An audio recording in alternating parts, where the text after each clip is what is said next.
Hello and welcome to the first edition of the BV podcast for the autumn month of November 2024 and a look at some of what's been going on in our lovely rural county of Dorset. I'm Jenny Devitt. And hello from me, Terry Bennett.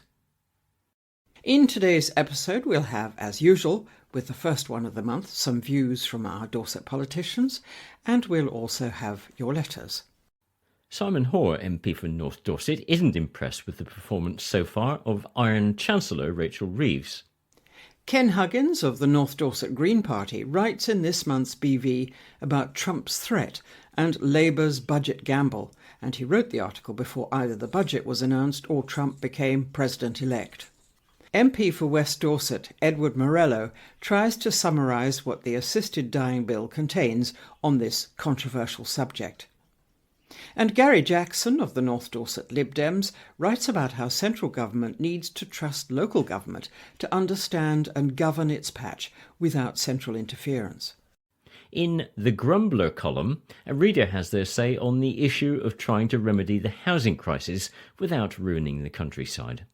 One section of Rachel Reeves's recent budget covered inheritance tax, and this has stirred up a storm of protest in the farming community for one.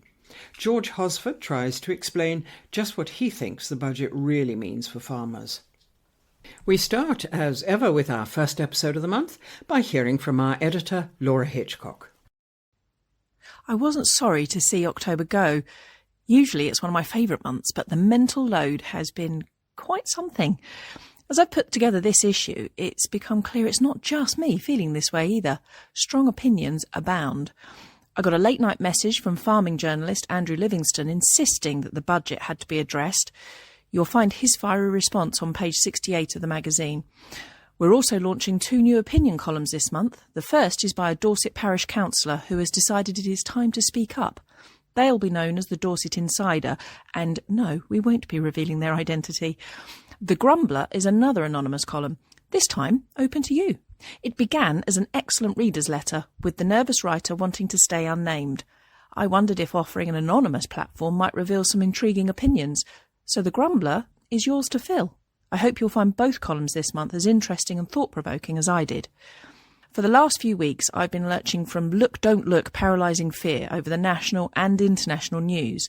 The Middle East, the catastrophic weather, the budget, what happens next in America. When the problems are so vast, I am so powerless. I always have a very mature urge to simply throw a duvet over my head. But when the weight of the news feels relentless, sometimes the wisest choice is to step back, to take a breath, tune out the noise, find the small things that just keep you steady. So if you need to retreat, know you're not alone. A good book, a hot drink and a quiet hour are all we need to keep going. In other news, I lost my glasses last week. It really was a bad month. They literally live on my face, on my desk or on the top of my head. I hadn't left the house, but we turned the only 3 rooms I'd been in upside down and they were nowhere, I tell you. Eventually I had to panic buy a new pair on 24-hour delivery. Naturally, 6 hours after they arrived, Courtney found my old ones in the shoebox. And now your letters.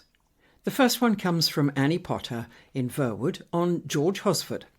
I wanted, she writes, to express my admiration for George Hosford's compassionate approach to the unexpected barn owl chicks found in his combine's auger tube in last month's article. That was Help, There's Owls in the Combine, from the BV of October 24. It was heartening, she continues, to see George take such care to safely relocate the chicks rather than pushing forward with his harvest. I've become a big fan of George's through his columns in the BV, and these actions reflect his genuine commitment to wildlife and sustainable farming practices. It's refreshing to have someone like him in our community, someone who not only writes thoughtfully about these issues, but also practices what he preaches on the farm. Thanks, George, for showing how it's done. Nikki S. of Wimborne writes as follows. I am not a farmer. I have absolutely no interest in seed. Nor, frankly, do I understand any kind of engineering machinery. Why then did I just sit and read the entirety of George Hosford's farming column this month? I was swiftly and deeply invested in the wildflower seed mix. I was utterly fascinated and spent far too long poring over the diagram of the seed sorter contraption. I now know more than I ever knew I needed to know about seed mixes and cover crops, and I'm very satisfied by this. Thank you, George, and thank you, BV, for such an interesting peek into farming. I've lived in Dorset all my life, but I've only ever seen it from the other side of the hedge. Your farming columns are an absolute eye-opener and should be required reading. Andrew Vickers of Oakford Fitzpaine wrote in about the Oakford Fitzpaine Memorial. This year, he writes, marks the 110th anniversary of the outbreak of World War I. To mark the occasion, the Oakford Fitzpaine Local History Group have installed a memorial at the approach to the village on Castle Lane, adjacent to the recreation ground. During World War I, the graves of the fallen were initially marked with white wooden crosses. Later on, the Commonwealth War Graves Commission consolidated the cemeteries and erected Portland stone headstones. The display on Castle Lane emulates those first crosses, with a cross to each man from the village who lost his life in the 2 World Wars. A display on the village war dead is also shown in the village museum, and St Andrew's Church has a stunning cascade of poppies falling from its tower. As chairman of the local history group, I researched the lives and deaths of each man in 2014, creating a book entitled The Butter Boys in Battle. The principal employer in the village at the time of the Great War was Hillview Dairies, and new employees would start their career as butter boys.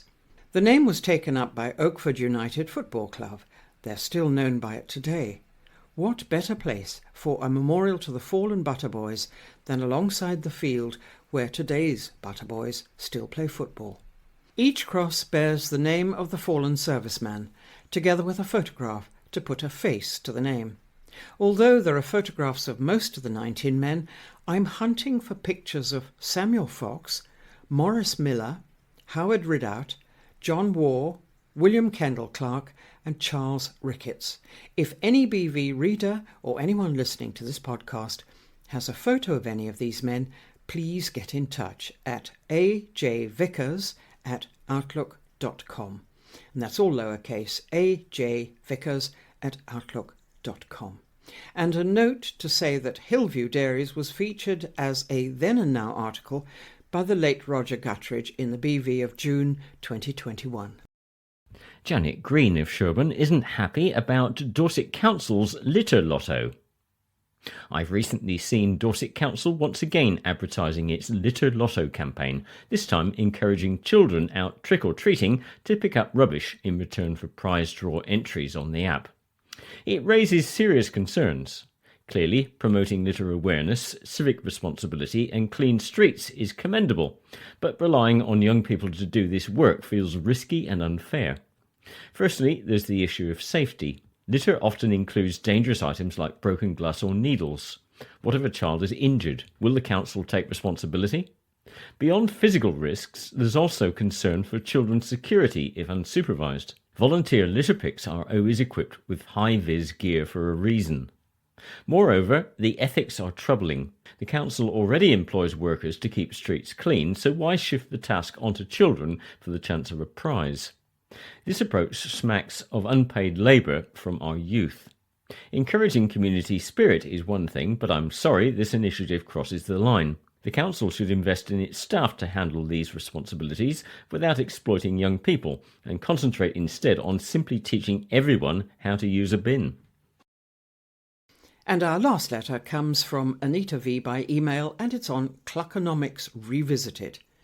After reading last month's Cluckonomics Revisited, that's from the BV in October 24, by Andrew Livingston, I felt compelled to challenge the narrative slightly. I've recently cut down my meat consumption to just twice a week, driven by alarming insights into the environmental cost of livestock farming.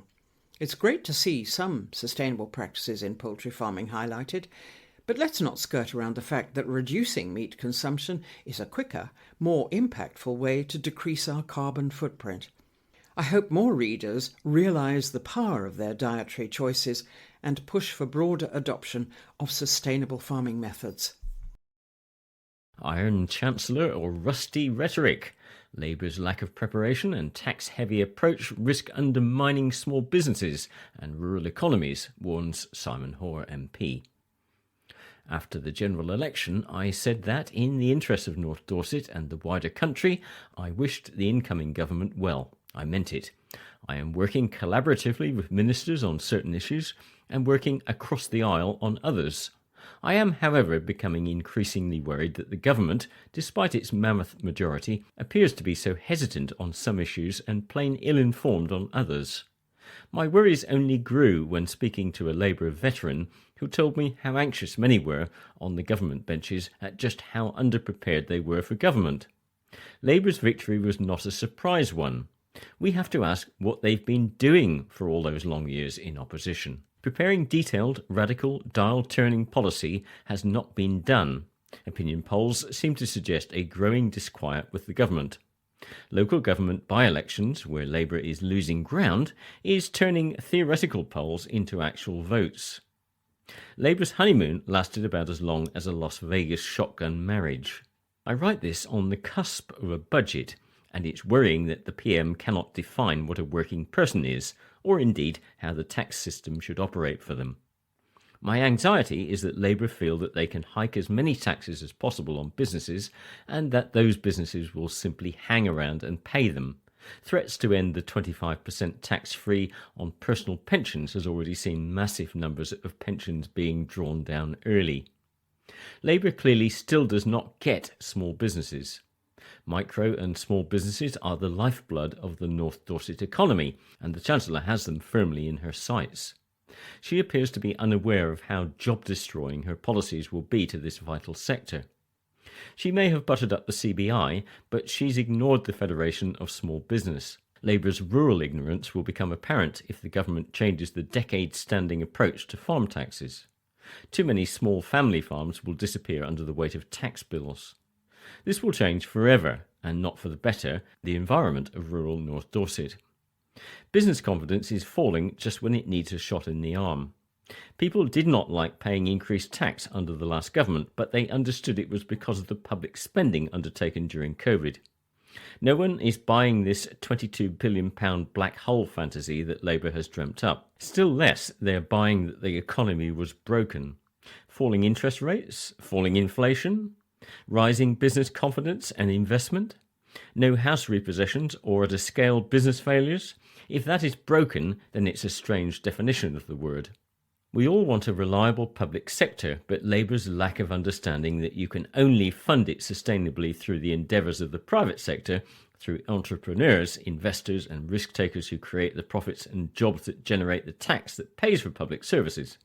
Exempting public sector bosses while crippling private sector ones merely rubs the private sector's nose in it. What my inbox is telling me, and those of most MPs irrespective of party, is that people are furious at having been lied to at the general election by Labour. We will be pure and whiter than white until the offers of Taylor Swift tickets, suits, glasses and God knows what comes along. One thing the British people hate is hypocrisy. They would know there would be rising taxes within 3 months of forming a government, so why lie about it during the election campaign? The self-styled Iron Chancellor is already looking somewhat rusty. I am not certain she will pass her MOT. Trump's threat and Labour's budget gamble, writes Ken Huggins of the North Dorset Green Party. We've just had two highly significant events: the Labour government's first budget and the election of the next US president. While the result of the US election is sure to have worldwide ramifications, the Labour budget has immediate major consequences closer to home. The potential consequences of Trump being the next president of America hardly bear thinking about. At a time when the world urgently needs to come together to address the environment, climate change and conflict, Trump's deliberately inflammatory and divisive brand of politics and his climate denialism will add hugely to the challenges we face. His well-documented routine of repeatedly saying things that are clearly and demonstrably untrue is both astonishing and alarming. Astonishing that he says them in the first place, and alarming that if anything they seem only to increase his popularity with a large part of the American electorate. That said, we don't have to look too far to find politicians of our own who have a somewhat distant relationship with the truth. In advance of the Labour government's first budget, much was made of the so-called black hole in public finances inherited from the previous government. The Chancellor, Rachel Reeves, vowed there would be no return to austerity, but it's hard to reconcile that promise with her demand that government departments draw up billions of pounds in cuts to infrastructure projects. In her first budget speech, Rachel Reeves described the NHS as the most cherished public service of all, and she announced a £23 billion cash injection into the NHS over the next 2 years. But health experts say patients are unlikely to see much improvement in the care they receive because most of the cash will be absorbed by pay rises and the rising costs of delivering care. The budget did include a welcome £3 billion additional for the NHS capital spending over the next 2 years, half of that being earmarked for new surgical hubs and equipment. But that £3 billion needs to be measured against the estimated £14 billion needed to deal with unsafe and outdated NHS facilities that's suffering from crumbling buildings and equipment shortages. This is the legacy of so many years of neglect by previous governments, a legacy that has plunged the health of our nation to tragic depths, with 2.8 million people now too ill to work, and rising rates of cancer, obesity, type 2 diabetes, cardiovascular disease, and, tragically, mental health issues. The NHS is just one example of how vital it is for the bean counters, also known as accountants, to factor in the long-term benefits of investment rather than just focusing on the short-term costs. The same goes for the environment and the climate. As always, prevention is better and much cheaper than the cure.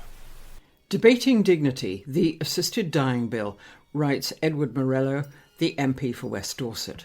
We have not yet had time to unpick the details of the new government's first budget. We will not know to what extent Labour is committed to fixing the problems left by the last administration, or simply continuing with business as usual. Instead, I thought I would address one of the major pieces of legislation due to come before Parliament very soon: the Terminally Ill Adults End of Life Bill, commonly referred to as the Assisted Dying Bill. First, I think it is important to deal with the facts of what this legislation proposes, as there is a lot of misinformation both in the press and online. As of today, the full text of the bill has not been published. Once it has, there will be time set aside to debate the legislation in Parliament and propose amendments before any vote takes place. The merits or otherwise of what the bill actually says, and not the hyperbole that surrounds it, is what matters. What the MP proposing the bill has made very clear is that the change in the law will only apply to adults who have a terminal prognosis and have less than 12 months to live. They must be cognitively healthy and therefore able to make an informed decision themselves. It will not apply to people living with a disability, mental health condition, or long-term chronic pain, the elderly, or anything else. Only those with a terminal diagnosis who have less than 12 months left to live and are cognitively competent. Importantly, it will require the agreement of 2 doctors and a judge before the patient's decision can be agreed to. The safeguarding mechanisms that the bill will put in place will, without a doubt, influence how MPs vote. No one will support a change in the law that risks anyone being forced or coerced into making a decision against their will. While I will keep an open mind until the details of the bill are published, if it achieves the high level of safeguardings that I wish to see, then I am minded to support a change in the law. That said, I strongly believe we should be focused on dramatically improving assisted living or palliative care, so that people do not have to endure pain and suffering and can properly enjoy their final days with those that love them and that they love. Local symptoms of a national problem, writes Gary Jackson of the North Dorset Lib Dems. I'm all too aware, he says, that the news this week, and probably for the next few, is likely to be all about Labour's first budget. But something else caught my eye. BBC Dorset reported that Dorset Council failed to ensure a child received suitable full-time education and was told to pay £7,200 in compensation. The local government ombudsman, the LGO, found the council failed to top up the child's education, when they were put on a part-time timetable after their school place broke down. The news item was a bit worthy, a bit difficult to understand, but something made me pause and think. The case highlights something wrong with the UK's educational framework and simultaneously shows how much central government has ruined local government. The specific case shows the misalignment of accountability for educational outcomes sitting with local government, while the authority to influence education has increasingly been removed from local council control. The more general problem is that as much as central government attempts to control everything from the centre, it lacks both the local understanding and the organisational horsepower to do the job properly. Thus, by attempting to do so much, central government ends up achieving so little. Dorset Council, like all local authorities, retains oversight and control of children's education provision, even if it arranges for schools or other bodies to carry out the functions on its behalf. However, the shift towards central control through academisation and the increased role of private trusts in managing schools have diluted Council's influence. This misalignment means that while Dorset Council is held accountable for educational outcomes, it lacks the authority to implement and enforce changes within schools. This misalignment is the same in so many areas of local government. Roles and responsibilities are complicated and people are confused. The consequences for the family referred to in the BBC report were distress and inconvenience. But the erosion of local government capability carries on regardless. Conservative governments have led the way in relentlessly relegating local councils to emptying bins and trying to deliver social care without bankrupting the council. This tide must change. Liberal Democrats want central government to be braver, to accept that it needs local government's help to deliver economic growth and better public services. Labour promises further devolution, which is good news, but it needs to come with meaningful powers and long-promised funding reform. Contrary to central government's belief, giving up some power will improve everyone's ability to deliver their promises. A new feature in the BV magazine is The Grumbler, an opinion column where readers can share their opinions freely and anonymously. This month, our contributor asked the rhetorical question, can we fix housing without ruining our countryside? A recent article on the BBC website highlights an ironic and rage-inducing issue. England is in the midst of a housing crisis, yet nearly 700,000 homes sit empty, with more than 261,000 of them classed as long-term empty. But policymakers continue to push for new builds on greenbelt land and in rural communities. This is not just short-sighted, it's destructive to both the countryside and the communities forced to bear the brunt of these poor planning decisions. We need to rethink how and where we build, or risk losing our green spaces and our local communities forever. The push to build new homes on greenbelt land and in rural areas is often justified by the perceived need to meet housing demand. However, building in these areas often results in poor planning decisions. Large housing estates constructed on rural land not only erode valuable countryside, but also disrupt local communities that aren't equipped to handle a sudden influx of new residents. The new estates we've all seen appearing across our county in recent years frequently lack basic services like healthcare facilities, adequate public transport and educational resources, which leads to overburdened infrastructure and a diminished quality of life. Villages and small towns were not designed to accommodate massive housing projects. They often rely on minimal healthcare services, limited school places and small-scale community resources that work well for the existing population but would buckle under the weight of a large new influx of residents. The essence of rural life, close-knit communities, open spaces and agricultural land, is undermined by these large-scale developments. This leads not only to environmental degradation but also to a loss of local character, transforming these once vibrant communities into soulless housing sprawl. Take the recent debacle between Dorset Council and Bournemouth, Christchurch and Poole Council. BCP is struggling to meet its own housing targets, and rather than looking inward to redevelop available brownfield sites or increase housing density, it tried to offload its obligations onto Dorset. Understandably, Dorset councillors and local MP Simon Hoare were outraged, calling it a land grab that threatens to turn Dorset into a dumping ground for poor urban planning. Why should rural areas with limited resource bear the brunt of problems caused by urban councils failing to think creatively or sustainably? We're building new homes in areas with little or no economic opportunity, and it just doesn't make sense. Executive homes are being plonked down in the middle of nowhere, while cities, where jobs and infrastructure already exist, are neglected. This needs to change. Rather than build luxury estates in areas that lack the means to sustain them, we should be prioritising affordable and social housing in urban centres. There, people can actually live near their jobs, have access to healthcare, and send their children to properly funded schools. The most frustrating aspect of all of this is the sheer number of empty homes across the country. If local councils were better equipped and funded to bring these homes back into use, it would be a game changer. Why aren't we prioritising this? Local authorities like Rushcliffe near Nottingham have made progress using tools such as the Empty Homes Premium and enforcement orders, but few councils have the money to pursue this strategy. Central government support, similar to a scheme used in Wales, could significantly bolster local efforts. By providing funds for enforcement, repair and repurposing of long-term empty properties, the government could both relieve pressure on the Greenbelt and provide more affordable housing solutions. Building on agricultural land is particularly problematic.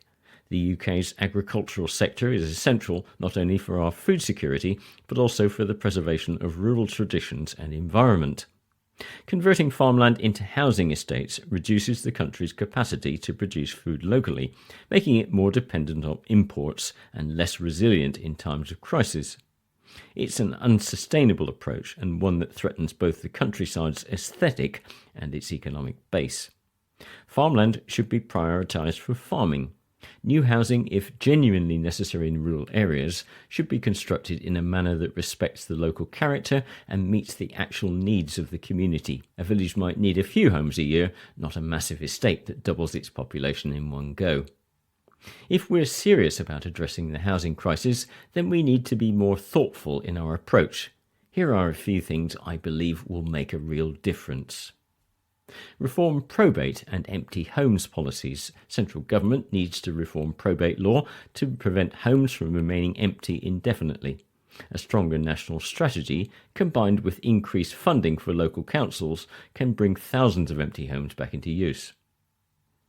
Prioritise affordable housing in urban areas. Focus new housing projects in cities and larger towns where infrastructure already exists. Prioritise the construction of social and affordable housing to help those struggling with rising rents and unaffordable homes. Protect greenbelt and farmland. Government policy should actively discourage large developments on greenbelt and agricultural land. Instead, limited and sympathetic development should be allowed in rural areas based on real community needs, not on developer interests. Empower local councils. Local councils must be given more control over planning, with a mandate to consult residents thoroughly. New developments should integrate with existing communities rather than overwhelm them. We know we face a housing crisis, but blindly pursuing new builds on greenbelt land or in inappropriate rural areas isn't the solution. The focus should shift towards revitalising empty homes, prioritising social and affordable housing, and respecting the character of rural communities. If we get this right, we can address the housing crisis while still preserving the countryside and revitalising our communities.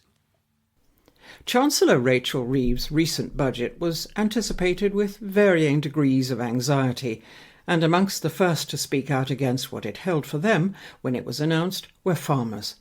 Newspapers and the farming press were full of articles about how small family-run farms would suffer as a result of the proposed changes to inheritance tax. So I went along to talk to George Hosford to gauge his reaction and to try to find out what it really could mean for small farms in particular. Small farms, not so bad. because under 200 or 300 acres, you're not going to get into the realms of inheritance tax because of the £1 million threshold, and that can be shared between a couple. If there's two people involved with the farm, you can share it with a spouse, and then you get your 325,000 basic exemption that every individual gets. And I think if there's property involved or the house that you live in involved, there's some sort of exemption for that as well. Because the house itself might be could be these worth days quite a lot. So that could be worth that £1 million. can ramp up. I understand. I've read, there's some dispute about this, but I have read somewhere that can come to £3.5 million worth of exemption for a couple, which that's over 300 acres worth of land. But then you've got to add on the business assets, cows, milking parlour, tractors, machinery, growing crops, and all that stuff, because they're now lumping APR with BPR. Would you mind explaining the acronyms, please, sorry, George? They've lumped together, which I think is pretty bonkers. The agricultural property relief, which is the bit that's the relates APR to the land, that's the most troublesome one, with business property relief. And I'm not an accountant. I don't, we haven't had to go through this process for a long time, if ever, actually. So I don't know where one becomes the other, but you can use your business property relief to offset the inheritance tax against your business assets, and you can use the agricultural property relief to offset inheritance tax levied against your land. That's how I understand it. Now, being tenants, we're in a different position, and you could say I don't really care. So is things stay the same for you as tenant farmers, do they? The thing is, you then have to delve a little deeper and decide what effect this is going to have on landlords who let land to us, or may in the future let land to us or to other tenant farmers. We're 100% tenancy here. We don't have any land that we own, so we rely on there being a supply of land to farm, and we farm the same land for a long period because we're lucky enough to have a long tenancy. How long have you actually been here at Travellers Rest? Since Dad took it on in 1960. And we're lucky to have a large tenancy with a secure type of tenancy governing it as well. That's hugely lucky, because you can't get those sorts of tenancies anymore.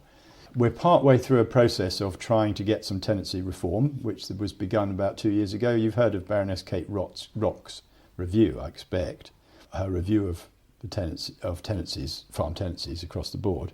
And she made a number of recommendations, and the Tory government took one or two on board, but they were very slow. And now Labour have just committed yesterday, I think it was announced, to a commissioner for tenant farming. And there's also going to be a tenant farming forum. I can't remember the correct name for it. Are these measures National measures which came out of the Rock review, and I would support. And the idea is to try and encourage grown-up relationships between landlords and tenants, where in some cases they've been not as sweetness and light as they maybe could have been. So, George, you were until relatively recently NFU County Chair for Dorset. Just pretend that you are at the moment. How would you react to what came out in the budget for farmers? Well, I still have a role in the county, and I'm struggling to go along with all the jumping up and down, because at heart I'm a bit of a socialist. And let me start again. It's a really complicated discussion.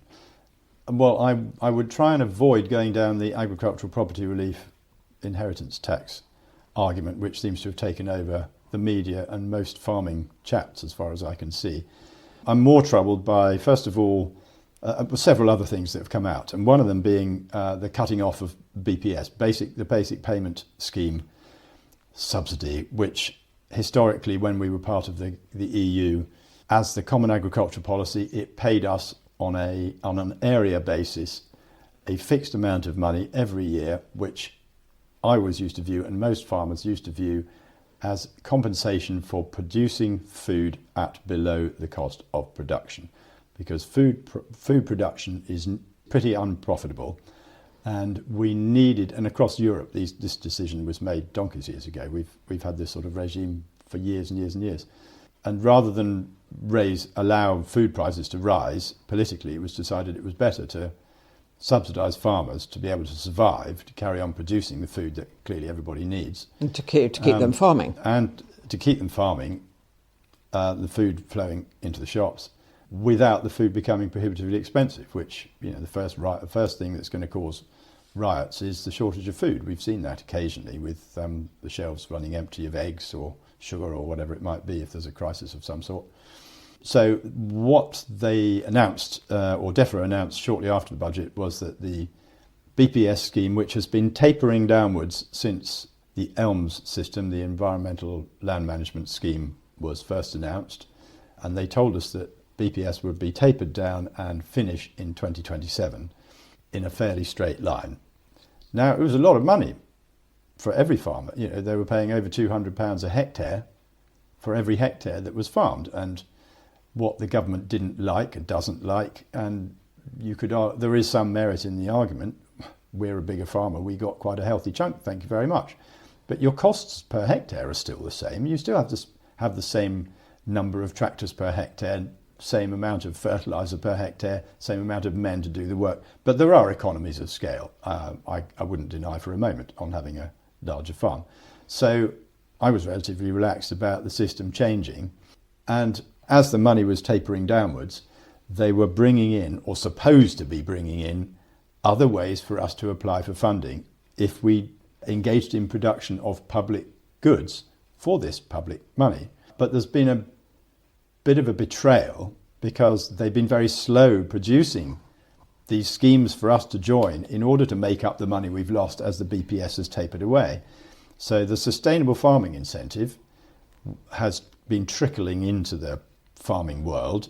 There was quite a big chunk of stuff that hit the ground in autumn 2023, and in our case here we jumped as soon as it was available. There were several things we could apply for. Payments, for example, for not using any insecticide on your crops, payments for sowing a companion crop with your regular cash crop, payments, they then said there were going to be payments for direct drilling. There's payments for planting cover crops over the winter to soak up any excess nitrogen so it doesn't leach into waterways. Quite a lot of sensible things. But this is not... This relative number. And those came in 2023, but they didn't give you enough. There wasn't enough that you could apply for to begin to cover the loss of your BPS. And then in autumn 24, they've announced another 102 options that we can join ourselves. We are in quite a lot of them already, and to join any more, we would have to take quite a lot of food production land out of production, because, do we plant more bird food, or there's all sorts of... But this has not been categories. affected by the budget, has it? This has not been affected by the budget, but the reduction of the BPS, suddenly cutting it off, the end of the taper line has been cut off. So instead of 30, 40, 50 grand or whatever it was we were going to receive this year and next year, and in 27, they're cutting it off in 25. So I suppose I'm not sure if we'll lose the last 3 years. I don't know quite, I haven't seen a graph showing it. But they're just cutting that off, and everybody is going to get no more than 7,200 going forwards for the last 2 or 3 years of the scheme. But there aren't the schemes available. There aren't enough schemes. The SFI people have applied for this autumn, the SFI 24, the 102 schemes, options, is completely gummed up. There's been thousands of applications and only hundreds of acceptances, because they explained to us in a webinar a couple of weeks ago that they're having to do an awful lot of checking by hand, would you believe? Well, it seems like the computer system's not up to it.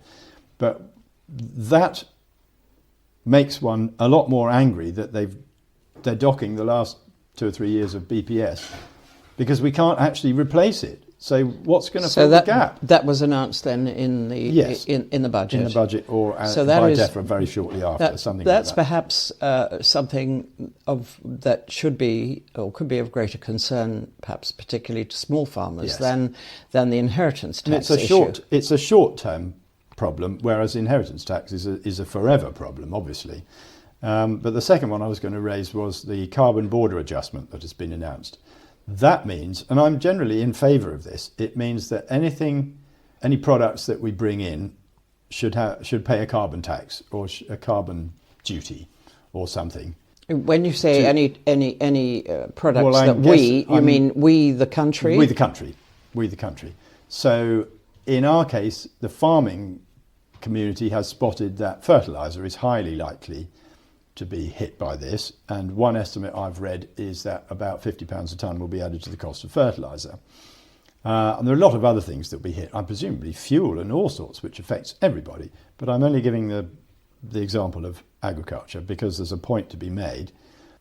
So they're going to make the cost of food more expensive to produce here, but are they going to put a carbon border adjustment on food that is brought in from overseas, on where they imported don't have food. to pay that extra tax on the fertiliser, if you follow my argument? And we don't know. They haven't told us. And what is really irritating is that DEFRA are giving us no clue as to what their real thinking is, what their real plan is. They're hitting us with these things. They're hitting us with the agricultural property relief being hugely reduced, but they're not giving us a vision for what they want in terms of food security going forward. They're not telling us how they're going to meet their environmental commitments, which have been copied and pasted from the previous government. There's a lot of law saying how we're committed to the environment going forward, which this government aren't going to unravel, but they haven't told us how we're going to actually meet these commitments. And I'm not knowledgeable enough to give you enough examples, but we're talking about water cleanliness, we're talking about biodiversity and that sort of thing. And they're not going to be able to do any of that without farmers. And by the sounds of what you've been saying, it could be that given these fresh burdens and lack of financial assistance that came out in the last budget, that this could well put a lot of smaller farmers out of business. Could put them out of business, and what it's almost certain to do, add all these things together, including APR, is to reduce the amount of food being grown in this country, whereas Labour said they wanted to see us become more self-sufficient.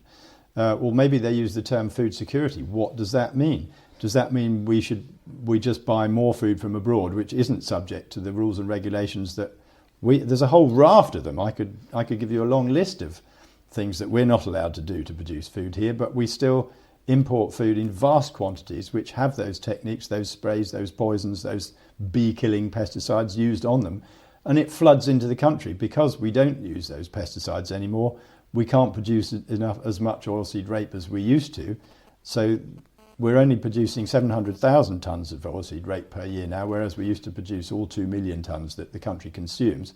But because of the cabbage stem flea beetle, it's very difficult to farm oilseed rape. A lot of farmers have given up. We're not allowed to use that neonicotinoid seed dressing.